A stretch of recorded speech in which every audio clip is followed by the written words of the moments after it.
Ladies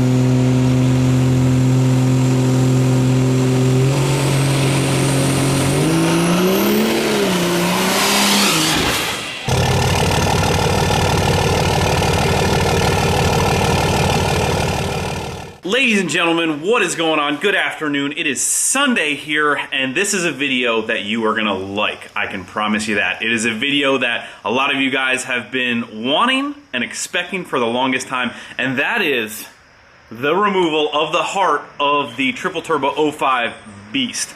Today is the day that we are hoping to get this thing out, get a closer look at it, and see what's going on. So I know a lot of you guys have been wanting that for a while, so have I. We've just been a little bit more focused on the first gen project, getting that ready for some upcoming events and kind of switching gears, seeing that this one's kind of, well, out of commission, for lack of a better term. So if you are pumped like I know you are, do me a huge favor, give this video a big thumbs up now for me, please. That would be greatly appreciated. Every like, every comment means a lot, and I haven't said this in a while, but I do appreciate each and every one of you guys that like the videos, that subscribe. I'm extremely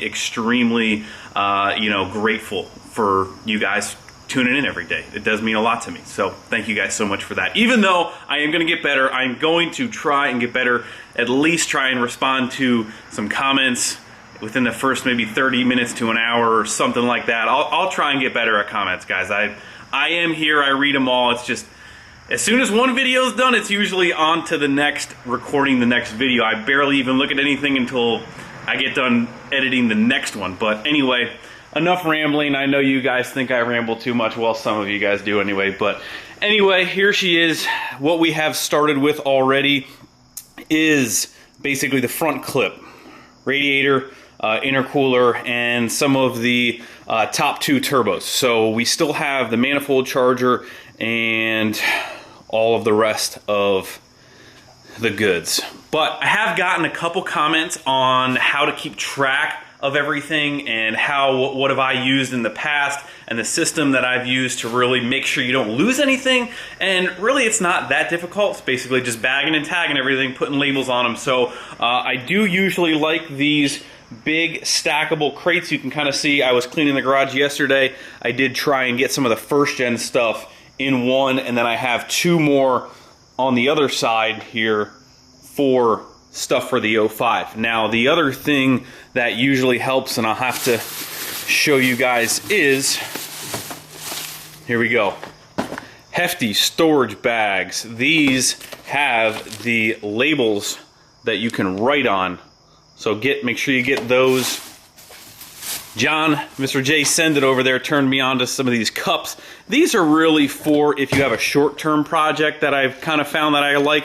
If something comes apart and you know it's going to be back together in a week or so, these are a little bit better. You don't need to bag and tag everything if it's just short-term. So otherwise, we've got some Sharpies, and I always seem to lose the Sharpie, so we got some Sharpies. So that is what I use: bags, Sharpies, and the bins. And then basically, some of these hardware, like as you see the stainless hardware and stuff like that, doesn't look like your normal bolts, so I will probably still label everything as it comes apart, even the drains and all that stuff. So it helps the more you take stuff apart, the more you kind of be familiarized with it. But if it's your first time, especially like on a first gen, speaking of that, the first gen is still MIA.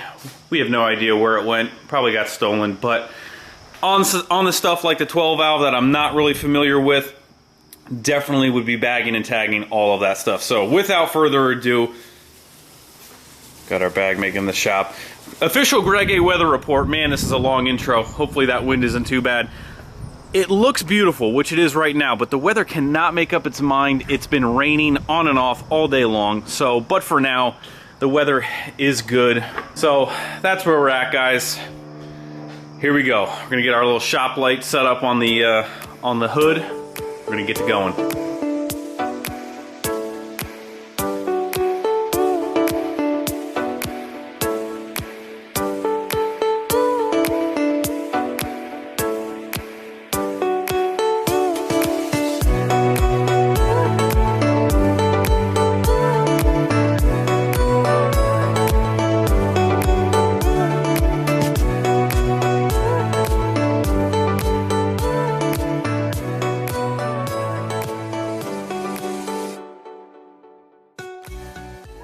guys, as you can see, and you probably couldn't tell time-wise, but that actually took me quite a bit longer than I had originally anticipated.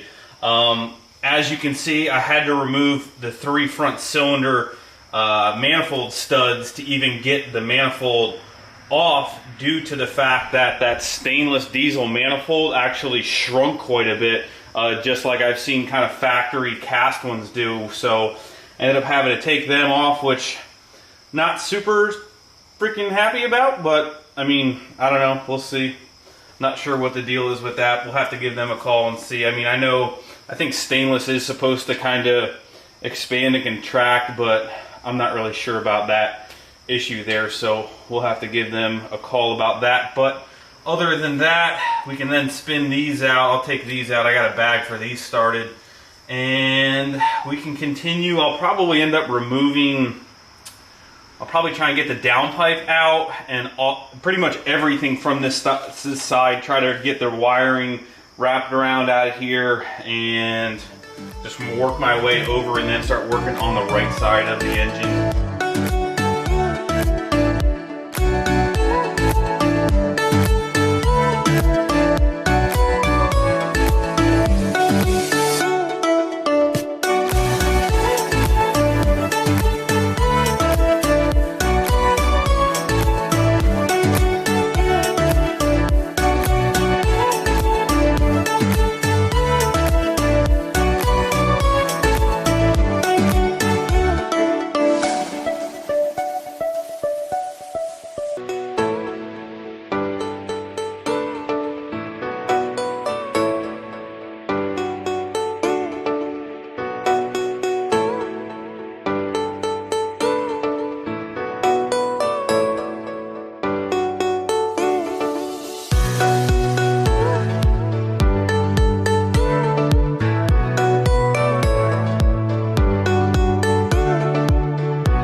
Alrighty, so I think we might have something missing here.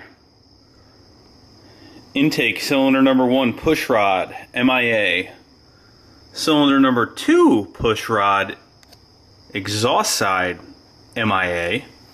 All the rest of them seem to be there, but missing a push rod on that one and that one. So that's pretty much, we've done a lot, and where we're at now is we are going to be removing this cover and all of the Valvetrain injectors. We're probably going to pull the head with the injectors on, just because we don't know what it looks like on this number 1 or number 2 cylinder. So the chances are the tip might be messed up, so we're not even going to try to pull the injectors. We're going to pull the head with the injectors in it. We're going to pull the Valvetrain out and then go from there, I believe, is the plan. The only problem with these side drafts sometimes now is, and I think I've had this problem before, I did put this engine in complete. It was assembled and then stuck in all in one without a valve cover, and there is enough room to get it up high enough to come out, but for this sake I do think we are going to try and pull the head first and then pull the engine block. So like I mentioned, the problem is your lifting hook, which would normally be right back there, is not there anymore, so it makes it definitely difficult to pull the cylinder head with specific side drafts. So we'll have to get creative. I think last time I ended up, just lifting it from this side and having somebody help me hold this side up. Really, it's not that heavy, so if I could just get that supported and pulled out, it won't be that bad. So that's where we're at. We're just going to keep disassembling here. We're on our way, boys. But this side, all down in here, I don't know how well you're going to be able to tell, but it is just so bad. It is just covered everywhere.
Alrighty guys, it's the moment of truth.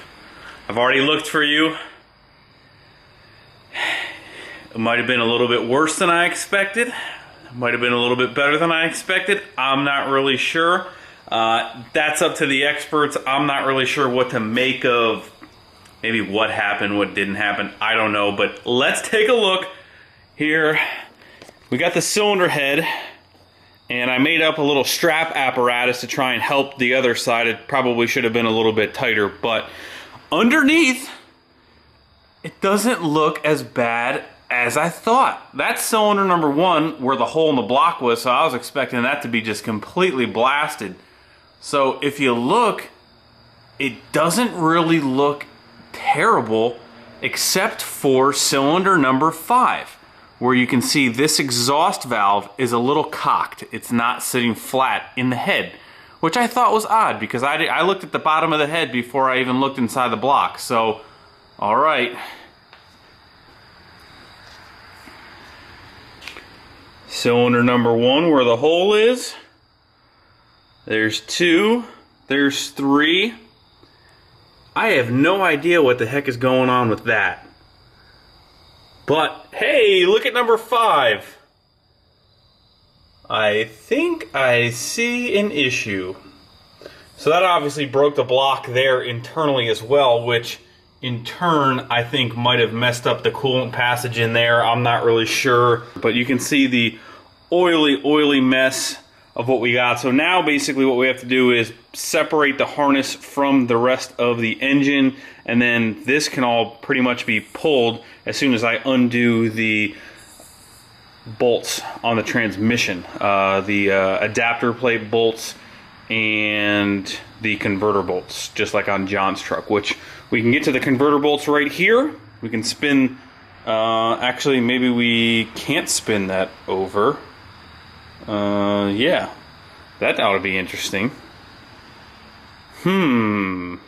So here is the cylinder head. One thing I did forget to mention when I was taking it off, the biggest thing that you might not be able to see that you will forget about is on the back of the head, you can see right here, there's a threaded port. There is a banjo, which is not actually a full banjo. It's actually like a relief banjo in the back of the head. You got to make sure you take that out before you pull the cylinder head. Everything else is pretty much kind of right in front of you, easy to see. That in the back of the head right there will snag you up, and there's nothing worse than trying to pull something that doesn't want to come out because there's still one thing attached. So just to keep an eye on that. So I think we are safe to pull our injectors out. I'll bag those up. My plan for whatever we end up doing, obviously once we get a game plan, is to send all the fuel side out as well. Injectors, both pumps, just to give it a clean bill of health. Either if we keep it, sell it, either way, definitely something like this, even if I were to sell it, it's got to go out, get a clean bill of health before I feel safe, you know, selling it to somebody, or, you know, whatever. You get it. But for tonight, I think we're going to leave that. We're losing our natural light. I got to go crawl underneath there, undo the adapter plate. Basically, how it's going to get pulled now, we're not going to disconnect the converter from the flex plate. We're going to pull the engine out with the converter still attached to the flex plate. So that's the game plan, and I don't really feel like getting any more covered with oil than I have been getting. It hasn't been that bad so far, but I have a feeling going underneath there and undoing all the stuff from the side of the engine, it's gonna be a little bit of an oily job. Let's put it that way. And at 9 o'clock at night, you know, we can save that for another day. Plus, we need to make some room. We need to make some room again. Look at this. Look at this. Solution for the space problem, hopefully coming soon. Fingers crossed on that one. But, oh, boys. We still don't really have a direction that we're going for yet. We still got to review our options. Like I mentioned before in the beginning of this video, I've still kind of just been so focused on the first gen. We got big plans for the first gen. I wanted to get a jump start on this because the beginning of the next year is going to roll around sooner than we think, and I don't want to be, you know, still thinking about what I want to do. So getting this out will at least, okay, what are the plans? So we're going to get the ball rolling on this, come up with a game plan, figure out what we want to do. So just another reminder, XDP Englishtown Nationals. Look up that. It's at Englishtown Raceway in New Jersey. Look up that event. It's coming up in a couple weeks. I know at least me and Send It will be there, so make sure you guys stop out, say hello. I'll probably have at least one of my trucks parked at the Show and Shine with all the wrench work stuff. So if you do want to get some of that stuff, that will be there as well, and Allie will be heading that up. So mark it on your calendars. What else? I always do this. I'm always talking to you guys and I forget about what I want to say. I think that is pretty much going to do it for this video. The last thing that I know I do need on the first gen is and I put it on my Instagram, so if you don't follow my Instagram, make sure you do that. But I put it on my Instagram. I'm looking for I'm looking for a second gen 12 valve adapter plate for a 47. So pretty much anything that would have a 47 RH or RE in it, I'm looking for an adapter plate off of the back of the engine that adapts to the transmission. I need one of those for the first gen because the first gen one is shallower. It's not as thick as the second gen one. So if you have that, get with me, send me an email, get with me on Instagram. I'm looking for one of those. So let me know what you got. Thank you guys so much for watching. I do appreciate it. Again, I do appreciate each and every one of you. Thank you guys. Hit that like button before you leave. Subscribe if you have not already. I'll see you guys tomorrow.